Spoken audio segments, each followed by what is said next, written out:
গুরুত্বপূর্ণ ১২০টি টপিকসের ৩য় পর্বে আপনাদেরকে স্বাগতম। আজকের পর্বে আমরা গুরুত্বপূর্ণ ১০টি টপিক দেখব এবং যেখান থেকে আমাদের টার্গেট মার্কস ১৫ মার্কস। আশা করি আর নিচে আপনারা পাবেন না, ১৫ অবশ্যই পাবেন, এর বেশিও পেতে পারেন।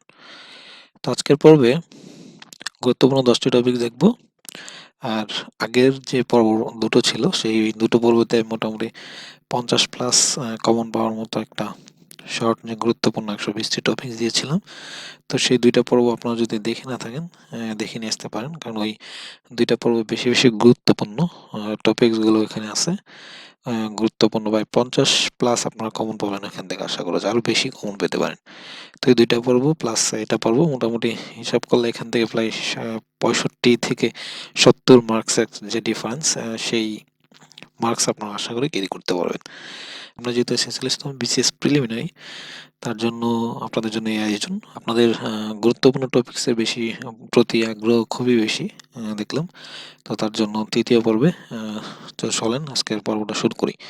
তো আজকের পর্বে দেখব গুরুত্বপূর্ণ 10টি টপিকস এবং টার্গেট মার্কস হচ্ছে 15 মার্কস। এই 15 মার্কস আপনারা অবশ্যই পাবেন আশা করছি।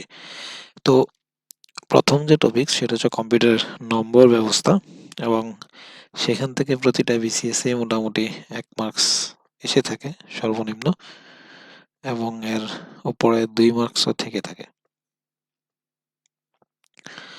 তো সংখ্যার যে রূপান্তরগুলো আছে সেগুলা মোটামুটি সংখ্যা পদ্ধতির রূপান্তর থেকে 1 মার্ক থাকে সবসময়। তো এই সংখ্যা পদ্ধতির রূপান্তর এখান থেকে 1 মার্ক ইজিলি আশা করি পাওয়া যাবে। এবং হচ্ছে বুলিয়ান যে আলজেব্রা গুলো আছে সেগুলো দেখে নেওয়ার চেষ্টা করবেন।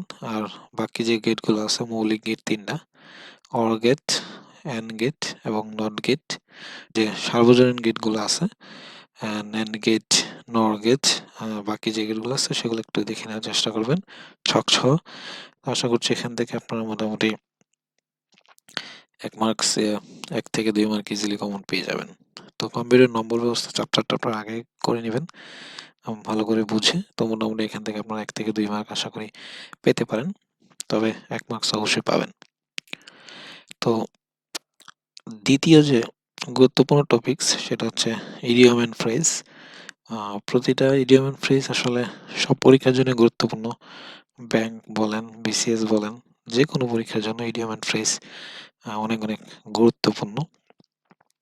তো ইডিয়ম এন্ড ফ্রেজ থেকে মোটামুটি আপনারা 2 মার্কস কমন পাবেন আশা করছি। তো এখান থেকে আপনারা যেটা করতে পারেন সেটা হচ্ছে যে প্রিভিয়াস ইয়ারের যে প্রশ্নগুলো আছে সেগুলো আগে দেখে নেওয়ার চেষ্টা করবেন সবগুলো ভালো করে, তাহলে আশা করছি এখান থেকেই মোটামুটি কমন পেয়ে যাবেন আশা করছি। তো প্রিভিয়াস ইয়ারের প্রশ্নগুলো ইডিয়ম এন্ড ফ্রেজগুলো দেখলে মোটামুটি একটা ধারণা তৈরি হয়ে যাবে, তারপরে মোটামুটি আশা করি পেরে যাবেন। তারপরে আপনারা বেশি বেশি এক্সারসাইজ করবেন এই ইডিয়ম এন্ড ফ্রেজ থেকে, এখান থেকে মোটামুটি 2 মার্ক আপনারা কমন পাবেন। তৃতীয় যে গুরুত্বপূর্ণ টপিক সেটা হচ্ছে যে জাতিসংঘ এবং এর অঙ্গ সংগঠন সমূহ। এখান থেকে প্রতিটা বিসিএসসি প্রায় 3 থেকে 4 মার্কস আসে, অবশ্য কমও আসে মাঝে মাঝে, আর তারপরে বেশিও আসে, 5টাও আসছে এরকম। তো এখান থেকে মোটামুটি 46তমতে আপনারা 3 থেকে 4 মার্ক কমন পাবেন। কারণ হচ্ছে 45তম বিসিএস প্রিলিমিনারিতে জাতিসংঘ থেকে মোটামুটি 1 মার্কস কমন আসছিল 45-এ।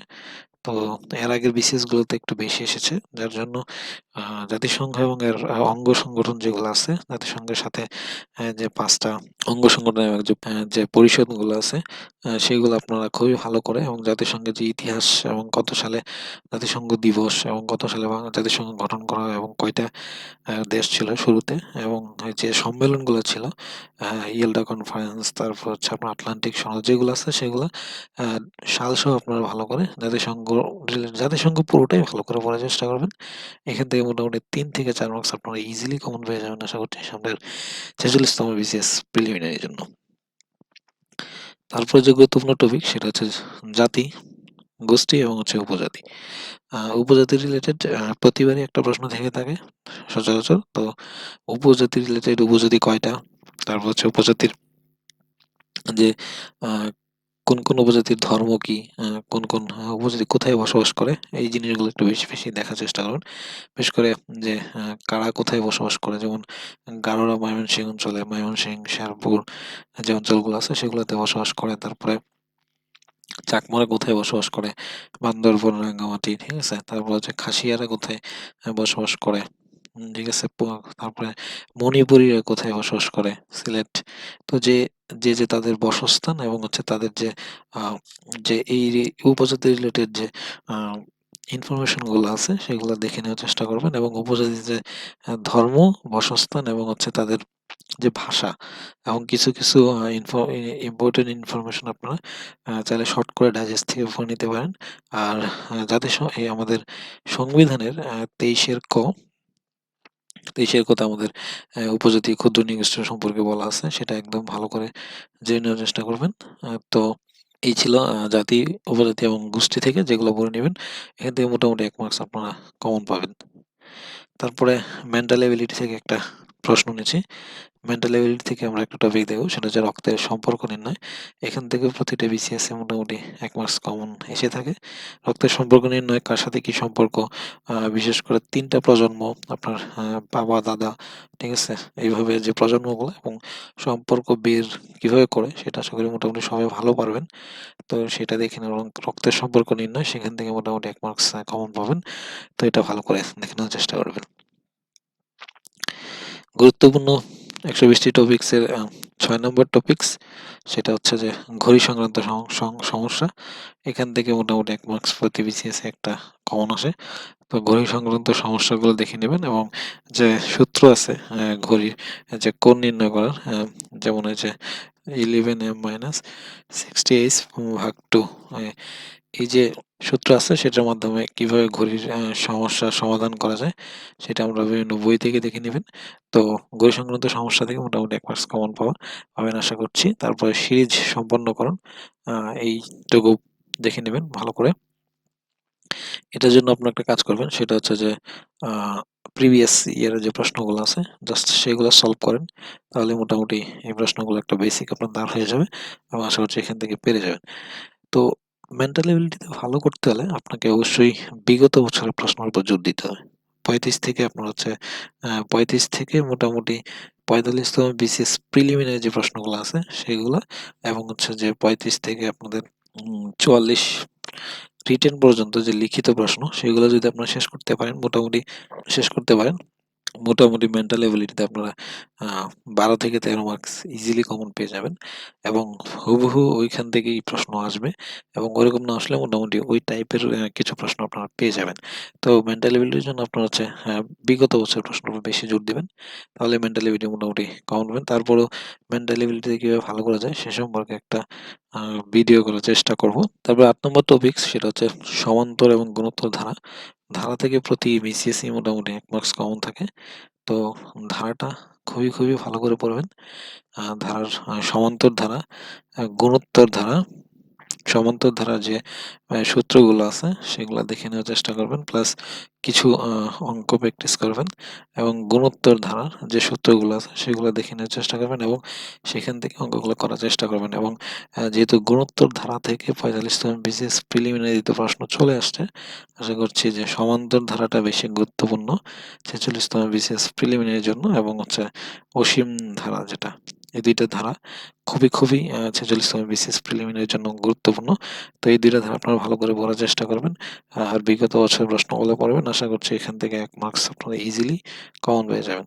তারপর যেটা পড়বেন ৯ নম্বর টপিক, সেটা হচ্ছে বীজগাণিতিক সূত্রাবলী। এখান থেকে মোটামুটি ১ মার্কস কমন পাবেন, এবং প্রতিটা বিসিএস এ মোটামুটি ১ মার্কস কমন থাকে। আশা করছি সামনেও থাকবে। বীজগণিতের যতগুলো সূত্র আছে সেগুলো দেখে নেওয়ার চেষ্টা করবেন। এখান থেকে আপনারা ১ মার্কস কমন পাবেন। তারপরে ইংলিশ লিটারেচার থেকে একটা গুরুত্বপূর্ণ টপিক নিলাম, সেটা হচ্ছে জর্জ বার্নার্ড শ এবং টি.এস. এলিয়ট। এই ২ জন মডার্ন পিরিয়ডের এই ২ জন সাহিত্যিক খুবই গুরুত্বপূর্ণ। আ প্রতিটা বিসিএসই এখান থেকে মোটামুটি ১ থেকে ২ মার্কস অবশ্যই আসে। আর বেশিও কমন আসতে পারে। তো টি.এস. ইলিয়ট এবং হচ্ছে জর্জ বার্নার্ড শ, ২ টা রাইটার খুবই ভালো করে পড়ে নেওয়ার চেষ্টা করবেন। এবং এর আগের ভিডিওতে আমি উইলিয়াম শেক্সপিয়র নিয়ে বলছিলাম। ওইখান থেকে মোটামুটি ৩ মার্কস কমন আসে। ৩ থেকে ৪ মার্কস। কিভাবে পড়বেন সেটাও বলে দিছি। এবং জর্জ বার্নার্ড শ এবং টি.এস. ইলিয়ট মডার্ন পিরিয়ডের জন্য খুবই গুরুত্বপূর্ণ। এখান থেকে আপনারা ১ থেকে ২ মার্ক অবশ্যই কমন পাবেন। তো আজকের এই ছিল ১০ টি টপিকস গুরুত্বপূর্ণ। আর আপনারা বেশি শেয়ার করবেন। কেমন লেগেছে সেটা জানাবেন। পরবর্তী ভিডিও দিব কিনা সেটা আপনারা বলবেন। তো আশা করছি আ ১ম ভিডিও, ৩য় ভিডিও, ১ম ভিডিও থেকে শুরু করে ৩য় ভিডিও, ৩ টা ভিডিওতে মোটামুটি আমি প্রায় ৬৫+ মার্ক কভার করেছি এবং এগুলো যদি শেষ করতে পারেন মোটামুটি ৬৫+ আপনারা অনায়াসেই পেয়ে যাবেন। তো আপনাদের রেসপন্সের উপরে পরবর্তী ভিডিওগুলো করা হবে। যদি ভালো রেসপন্স হয় পরবর্তী ভিডিওগুলো করব। তো আজকে এই পর্যন্তই। ভালো থাকবেন। ধন্যবাদ।